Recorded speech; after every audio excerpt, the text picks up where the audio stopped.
Hey y'all, what's good, beautiful people? It's your girl Tay, and I'm here yet again with another update video. So definitely make sure you guys smash that like button, comment down below, subscribe, plus push the post notification bell button so that way anytime I upload a video, you will be notified. Happy Freaky Friday, okay? Happy Friday, you guys. I'm so happy. It has just been a night. Let me tell y'all something. My daughter, really quickly, y'all. So my daughter, she's back in in-person instruction. Okay, she's back in in-person instruction. She came home yesterday. She had the sniffles and stuff, and I kind of gave her the side eye and was like, "What's going on with you?" And she was like, "Nothing." Her nose has been kind of on and off stuffy for the last couple of days, which is not anything out of the normal here because she does suffer from allergies. She has regularly prescribed medication to help her with her allergies. I have allergies that are horrible. You guys already know that come springtime, I'm always digging and scratching in my nose and sounding like a little pig. So I didn't think nothing of it. She didn't have a fever. She didn't have nothing. Woke up today, her face is flush red, and she's got a low-grade fever. It's like 99.6, and yeah, she says she doesn't feel nowhere near as bad when she actually, had the virus or whatever, but I had her stay home from school because just in case, I don't want her spreading anything around. But she did tell me that there were kids at school that were blowing their nose and this and that and the third, so I told her it's a possibility that her body just has to build up its immune system again because she's been in isolation for over 2 years, and now she's going back into a small closed off environment, which is a classroom, dealing with other children and whatever they have going on with their health. So I'm hoping that's what it is. I'm going to try to get her tested this weekend. But anyways, that's what I'm dealing with. So let me get this video out for you guys. I am so excited that it's Friday.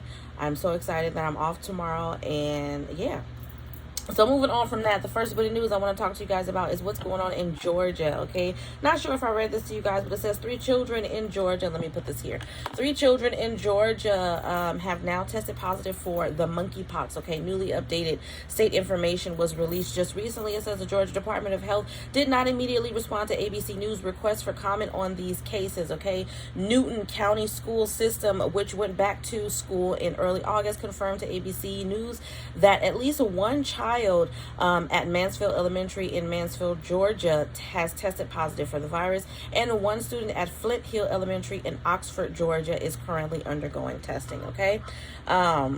It is unclear if these cases are at all connected. The schools are located approximately 13 miles apart. Additional information on how the students may have contracted or been exposed to the virus is unavailable at this time due to privacy concerns, according to school officials. The school district has notified parents, officials said, and parents of students considered to be close contacts will receive separate communications instructing them on what the next steps will be. NCSS facilities employees will thoroughly clean and disinfect classrooms and other areas at both schools this afternoon to ensure ongoing safe and healthy learning and work environments for students and staff. Both schools will open tomorrow. The school district wrote in a statement this past Tuesday, you guys. So y'all let me know what you think about that. We've got the monkeypox running rampant, and we was already dealing with this variant after this variant and all of this other kind of stuff as it pertains to C-19. So there is a lot going on. I'm going to tell you guys that I am fearful.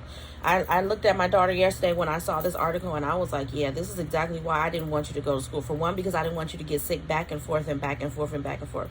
Because one thing that is clear that you guys can confirm with me is regardless of whether you're vaccinated or unvaccinated, you can get the virus and then get rid of it and then get it again, okay? So it's like it's just a miserable ongoing cycle of sickness and devastation, and I really don't want to experience that. I told y'all when I had it, I thought I was about to die. I know there were some people that was like literally 10 times worse than me in a hospital, going through what they were going through. And some people actually lost their lives due to the virus. And I do understand that, but that still doesn't take away from the pain and how horrible I felt.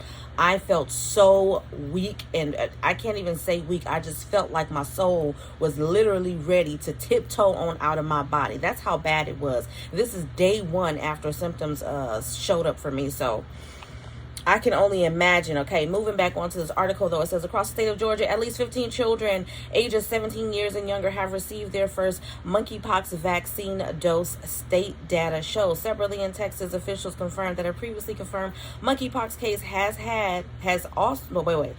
had actually turned out to be a false positive. So I actually didn't know that there was a vaccine for the monkeypox. Even though I'm not a vaccine type person, I am considering the vaccine for monkeypox. I don't know if that vaccine I need to do a little bit more research because I don't know if that has been around for a while or not, or if it's new.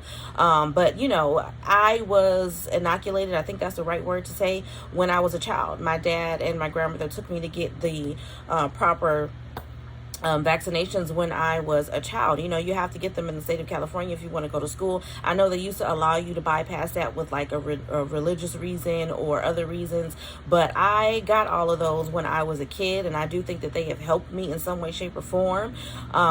But I don't know too much about this particular inoculation, so I do want to look into it. But y'all let me know how you feel about this down below in the comment section. So jumping into other news, let's talk about what's going on with our former president, Barack Obama. He's jumping on full on into the midterms with a fundraiser for the Senate Democrats campaign arm, Axios has learned. Okay, so let's see what they're talking about in here, because sometimes they don't be talking about nothing, and it's like, can you just get to the stuff? Okay, the Democratic Senatorial Campaign Committee is hosting a September 8th fundraiser feeding a conversation headlined by our former president, Barack Obama, and Senator Gary Peters, which is a Democratic representative of Michigan, chair of the DSCC, according to an invite obtained by Axios. Okay, tickets for the New York City event are $25,000 a pop for a general admission and $50,000 for VIP. The invite says must be nice to be able to spend $25,000 on tickets, and this is why I feel the way that I feel about politicians. It has nothing to do with them being wealth, because I feel like anybody can obtain wealth. It's harder for some people. I'm not going to say that it's not. It's harder for some people, and then some people, the odds are just stacked up against them so high that it's not possible. But just to give some context to this, I don't have a problem with people being wealthy. I have a problem with people being wealthy and using that to make themselves seem more superior or better than or high and mighty, and are not willing to give back to the community. Now, when I say that, I don't mean that a person needs to give back everything that they have acquired or anything like that. But I just feel like, I mean, I just don't understand why there's such a lack of sympathy in the world nowadays, if that makes any sense. Okay, you don't have to give up your whole life savings to show that you care. Sometimes it takes a little bit as a word, a couple of words to say, hey, how you doing? Is everything okay for you? You know, I got you if you need anything. And I feel like with our politicians, that is lacking in their campaign. With all of them, they give us all of these promises. Oh, I promise to do this. I'm gonna fix your streets. I'm gonna get the railroads up and running. I'm gonna give you some more jobs. I'm gonna make sure you got child care. We're gonna bump up these benefits. Oh, Social Security. They promise a lot, and it's very rare when they actually get into these positions that they actually follow through with the things that they promised us. Okay, and this is on a large scale for everybody. Okay, everybody.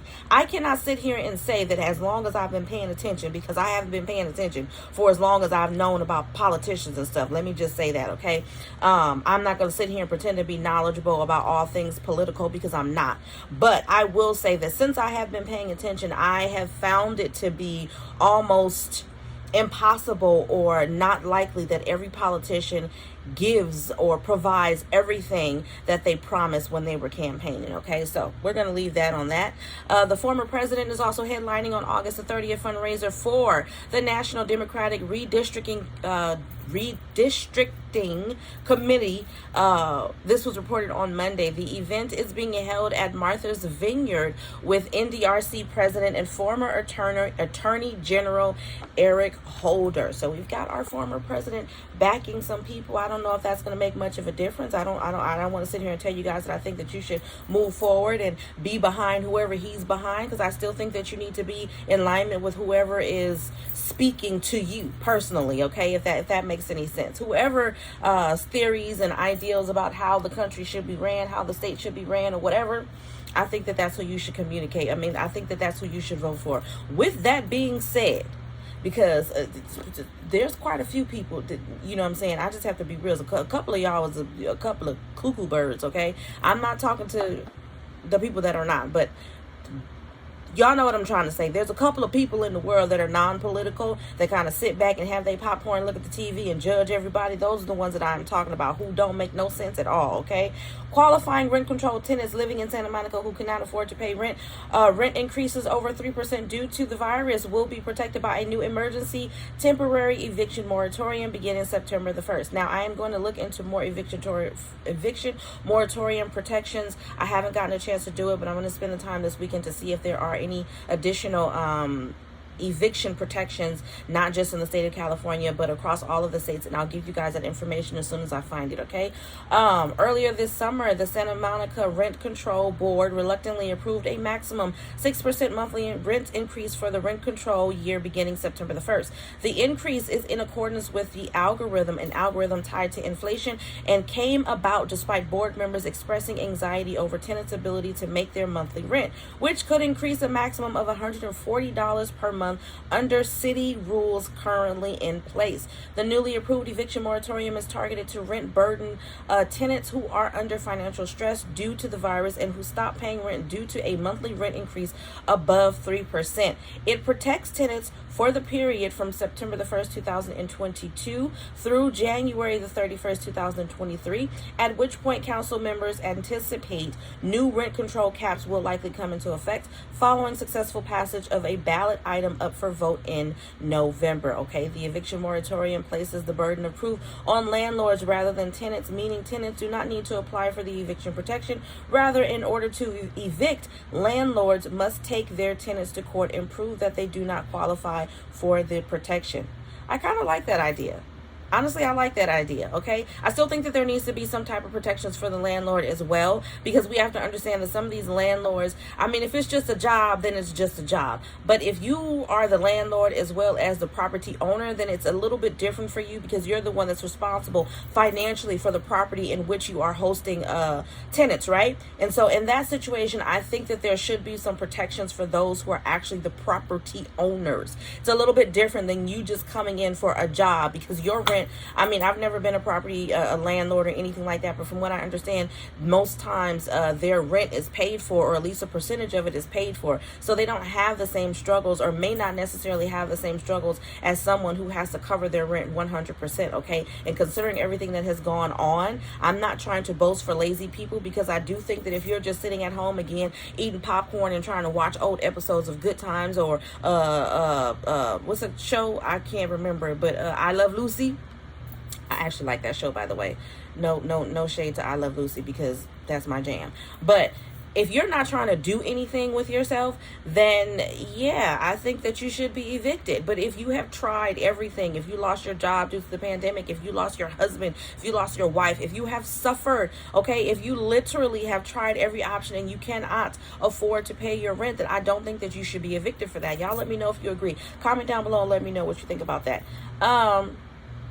I think it's important, someone is speaking now, I think it's important to note that this only comes into play if the landlord tries to evict the tenant. Councilmember Gleam Davis said this during a recent hearing. The new ordinance, which required 5 council votes to pass, was narrowly approved in a 5-2 vote near the end of the latest marathon city council meeting on Tuesday evening, August the 23rd, with council members Phil Brock and Oscar De La Torre dissenting. Okay, so some good news for the city of Santa Monica, which is in California. Now, moving on from that, I think it's good for me to end this video here, because I'm about to start my shift in about 10 minutes. I want to make me some tea and try to chill out before I have to get on the phone and deal with all of the angry people that like to call me every day and tell me about their problems. But anyways, I'm just joking, y'all, don't mind me. Let's go through emergency SNAP maximum benefits for the month of September. Let me just do a quick check online. Really quick. I just want to see for Alabama, because I don't have Alabama written down. So I just want to check. Come on now with the loading and all of that. Hold on, y'all. I am trying to see if there are any additional states on here that I don't have written down. And it doesn't look like there is. Oh, wait, no. Illinois is new. But let me take a look at Alabama really quick so I can see if there is any information for Alabama. And there still isn't. Alabama's approved, though, okay? Then we're going to move on to We have Colorado, which I didn't write down. Why didn't I write that down? What kind of nonsense, Tay? Okay, we have Colorado at September the 9th through the 15th. Colorado, September the 9th through the 15th. Then we have DC, regular issuance. Then we have Hawaii, October the 10th. Then we have Illinois, which is a new state. I don't have that written down, so let me look at that. Illinois, we have September the 21st through the 29th. September the 21st through the 29th, okay? Then we have Kansas, which I don't have written down. I gave you guys that yesterday, and I think that's why I didn't write it down. But we have Kansas at, October the 22nd through the 31st. So September benefits for Kansas will be October the 22nd through the 31st. Then we have Maine at September the 9th. New Jersey at September the 1st through the 5th. And then we have New Hampshire at September the 1st and the 16th. And then a final run October the 21st. Then we have North Carolina, September the 22nd through the 30th, and then October the 1st. Then we have Oklahoma, September the 10th through the 15th. Oregon, September the 12th, the 29th, and then October the 3rd. Pennsylvania, September the 16th, the 17th, the 20th through the 24th, the 27th through the 29th, and then November the 4th. Rhode Island at September the 3rd. South Carolina at September the 1st through the 19th for currently approved households, and then all month long for newly approved households. I'm sorry about the noise. I don't feel like getting up and closing the window right now. We're going to just try to get through this, okay? Virginia, September the 16th. Utah, September the 24th. Washington, September the 2nd through the 20th. West Virginia, September the 6th, and then October the 12th. And then Wisconsin, September the 17th, and then November the 12th. And that is all as of Friday morning. What is today? The 26th. Those are all the states that have currently been approved for emergency SNAP maximum benefits for the month of September, you guys. As always, I hope this information was in some way helpful or useful to you guys in the least little bit. Do me a favor if you haven't already. Don't forget to smash that like button because it really does help to let YouTube know that you like what I'm doing and you want me to stick around. Also, let's drop some, I don't know what I'm feeling. We're going to switch it up today. Let's follow the flag and let's drop some red, black, and green hearts down below in the comment section. Let me know you made it all the way to the end of the video. As always, if you're feeling like it, go ahead and drop a hey Tay, okay, and I'll respond to you guys. That also makes me happy. Let me know you made it to the end of the video. As always, I'm going to encourage you guys to check out the description box, as I will have the link for my beauty and lifestyle channel down there, which is Live Love Elevate 2, as well as a link for Amazon Prime, which you can get 30 days free on me. And as always, I'm going to say, don't forget to live, love, elevate, enjoy your weekend, and I will definitely see you guys in the next video. Peace, y'all. Bye.